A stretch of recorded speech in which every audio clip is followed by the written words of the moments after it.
I usually start my presentations or any meetings that I'm having with a little film, so it's really quite unusual for me to not show a film. So what I want to do is I'm going to have to tell you that little story of what happened in 1998 when I had an idea in a field in Salisbury, which kind of really changed my life and is what I've been doing ever since.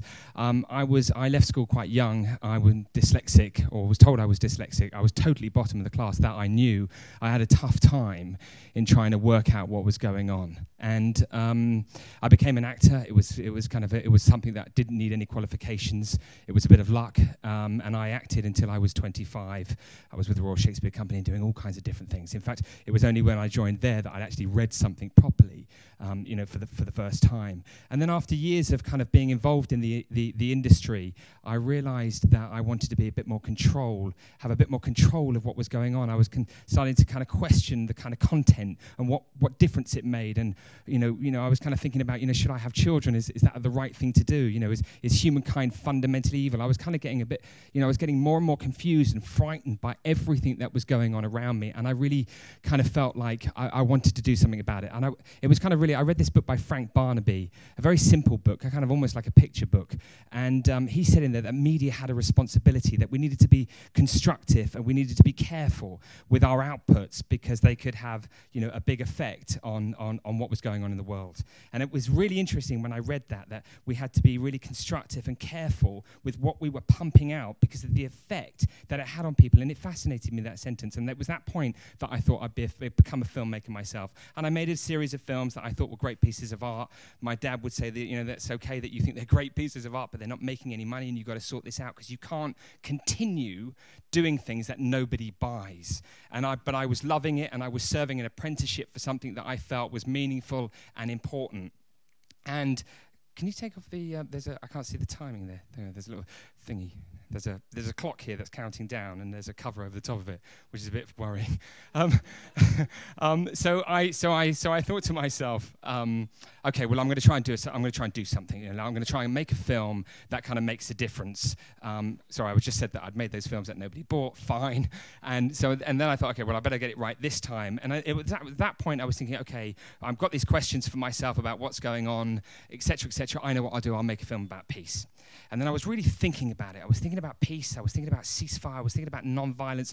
I was thinking about global unity. I read this phrase, intercultural cooperation, being the key to humanity's survival. And that absolutely fascinated me. So I thought, okay, that's what I'll do. But I realized from having messed around in the industry and made these films that I'd loved, that there was nothing there. There was no structure. There was no mountain. There was no journey I was going to take. And that a series of sound bites answering fundamental questions for myself wasn't enough. It wouldn't hold together.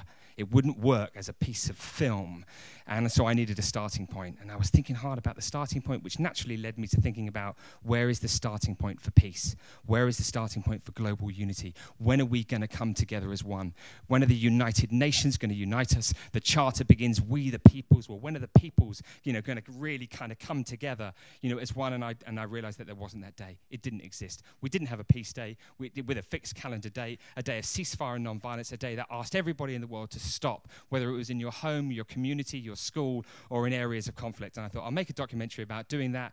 I'll try and make that day of peace a reality. I'll travel the world. It's bound to fail, but if it fails, I'll make a profound statement about how unwilling we are to unite as a global community. So it was a win-win for me. I'd read this book by Urian Fisher called Getting to Yes. I'm sure many of you have read it, and thank God I read it, because it's absolutely brilliant, in kind of making me understand that it just really didn't matter about the end result.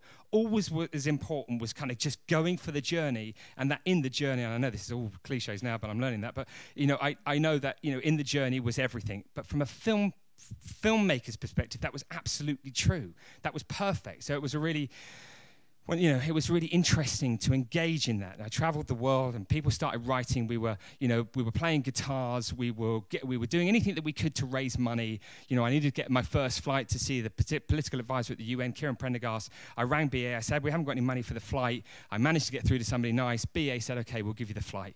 So we went to New York. New York said this was fascinating. This is the Undersecretary General for Political Affairs at the UN. He said, this is right. This must happen. We'd written to all the Nobel laureates. The Dalai Lama wrote to me and said, this is absolutely right that we should have a day of global ceasefire and non-violence. Would you come to India and talk to me about it? Which I did, and I sat. You can see all of this in the films. It's very interesting. And of course, I sat down with him. I then went and saw Amr Moussa, the League of Arab States. I then went and saw Ahmed Salim, who was at the time the Secretary General of the African Union. I went to Somalia, Burundi, Gaza, the West Bank, India, Sri Lanka, all over the world, literally everywhere. And the UN took me in safely, and I built this case by talking to thousands of young people and lots of women in these areas and tons of humanitarians. And what they were all saying is a day of ceasefire and non-violence is a window of opportunity. It's a starting point for us to manifest ceasefires so that children can be vaccinated, so that insecticide-treated mosquito nets can be given out, vitamin A, vitamin D, deworming, whatever it was. There were all of these practical benefits if we had this ceasefire and non-violence day. And the teachers were saying to me, if you can create that day, that gives me a starting point as a teacher for a more peaceful world.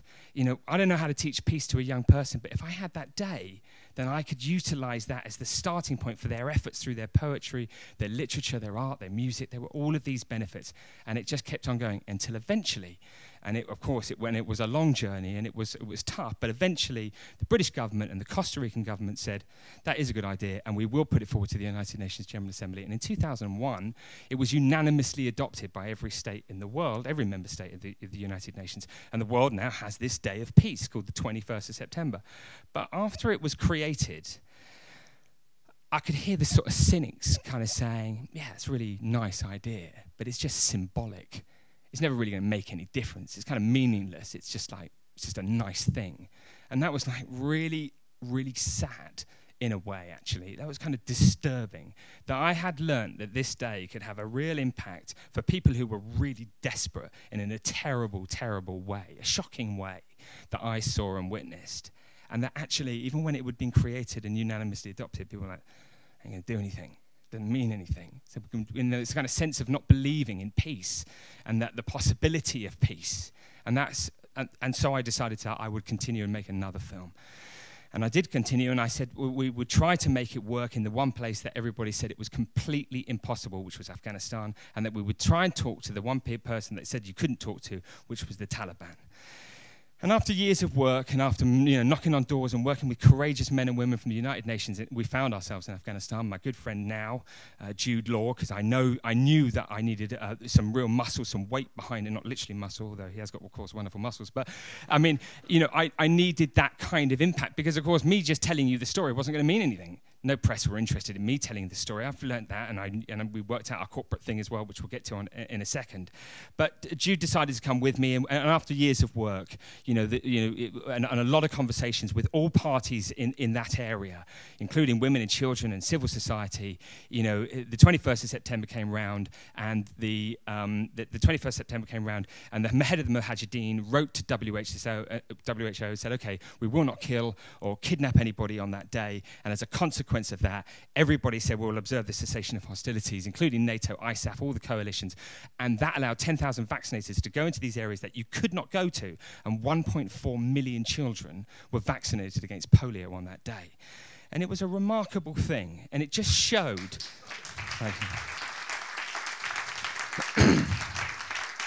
Thanks. And it just showed that, peace is possible and that actually we can stop.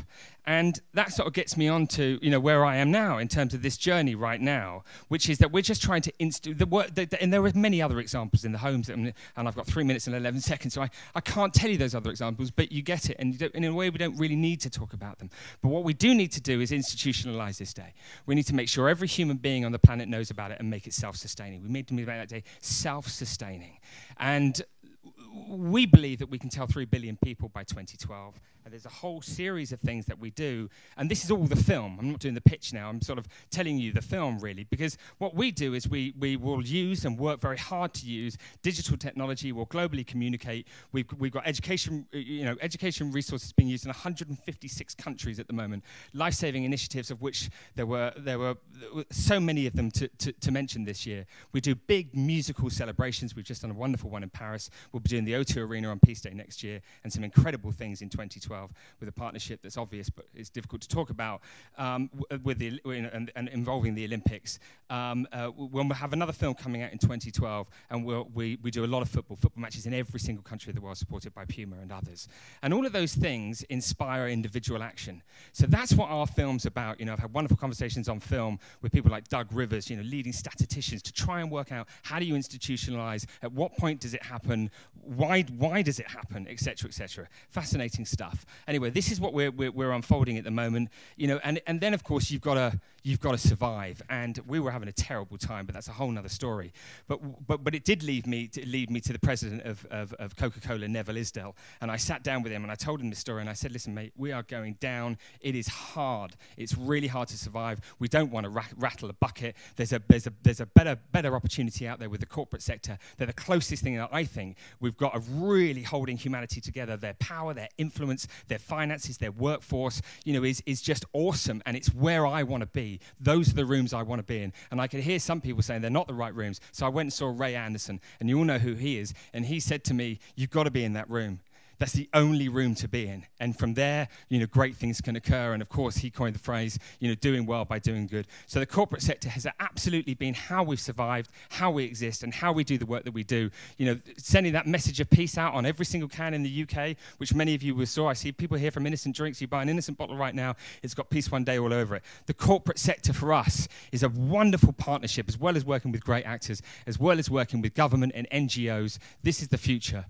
And I'm pleased to say that we have contracts with all of these organizations. We're very proud to have those. You know, they take their products, or, you know, they make, whether it's football or whether it's giving flights or whether it's creating ice cream or, you know, whatever it might be, those are how we move ourselves forward. And they help us take this idea to ordinary people, to empower, inspire them, to get them involved in the peace process. And of course, that's a very exciting thing. The results, you know, 9,000 educators registered. This is this year. 9,000 educators registered in using the Pod Education resource. There were over 3,000 football matches this year in every single country of the world. There have been now, in Afghanistan, it happened that first year, but it's kept on going every year. And now there's been 4.5 million children vaccinated against polio, you know, consecutively years. So it didn't stop once the film camera was away. It just kind of kept on going. So those are some of the results. I think I've got, it's 0 seconds. So that's it. Thank you very much. What a pleasure to be here. Thank you. Thanks very much.